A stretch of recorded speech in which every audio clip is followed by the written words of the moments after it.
క్రోసూరు మండలంలో 17 నుండి 30 వరకు కుష్ఠవ్యాధి గుర్తింపు సర్వే. శరీరంపై స్పర్శ లేని మచ్చలు ఉంటే తెలపండి.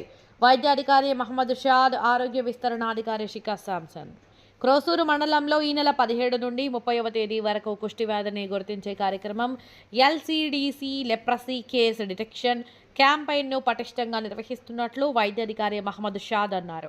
పల్నాడు జిల్లా క్రోసూరు మండలం క్రోసూరు ప్రాథమిక ఆరోగ్య కేంద్రంలో శనివారం ఆయన కుష్ఠవ్యాధి గుర్తించే కార్యక్రమం అమలుకు సంబంధించిన బ్యానర్ను, కరపత్రాలను ఆవిష్కరించారు. ఈ సందర్భంగా డాక్టర్ మహమ్మద్ షాద్ మాట్లాడుతూ ప్రజలకు కుష్ఠవ్యాధి లక్షణాలు, అపోహల గురించి మారుమూల గ్రామీణ ప్రజలకు అవగాహన కల్పించాలని, కుష్టి వ్యాధిగ్రస్తులను గుర్తించడానికి ప్రభుత్వం ప్రత్యేక చర్యలు తీసుకుంటుందని తెలిపారు. ఇందులో భాగంగా మండలంలో ఈ నెల 17వ తేదీ నుండి నవంబర్ 30వ తేదీ వరకు లెప్రసీ కేసుల డిటెక్షన్ క్యాంపెయిన్ ఎల్సీడీసీ ద్వారా 14 రోజుల పాటు వైద్య ఆరోగ్య శాఖ సిబ్బంది ప్రతి ఇంటికి వెళ్లి పరీక్షించి సర్వేలో కుష్టి వ్యాధి లక్షణాలు ఉన్న వారిని గుర్తించి వారికి తక్షణమే సత్వర చికిత్స అందిస్తారని తెలిపారు.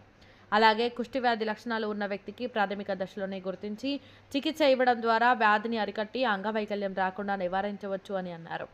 ఈ సందర్భంగా ఆరోగ్య విస్తరణ అధికారి శిఖా శాంసన్ మాట్లాడుతూ చర్మంపై స్పర్శ లేని మచ్చలు, నొప్పి లేని బొడిపెలు, కనుబొమ్మలు మరియు కనురెప్పలు వెంట్రుకలు రాలిపోవడం, కనురెప్పలు మూతపడకపోవడం, కాళ్ళు చేతులు తిమ్మిర్లు ఉండడం, చల్లని లేదా వేడి వస్తువులను గుర్తించలేకపోవడం, కాళ్లకు చెప్పులు జారిపోవడం మొదలైనవి కుష్టి వ్యాధిగా లక్షణాలని ఆయన పేర్కొన్నారు. ఈ కార్యక్రమంలో హెల్త్ సూపర్వైజర్ శివుడు, staff nurse Anjamma, pharmacist Fatima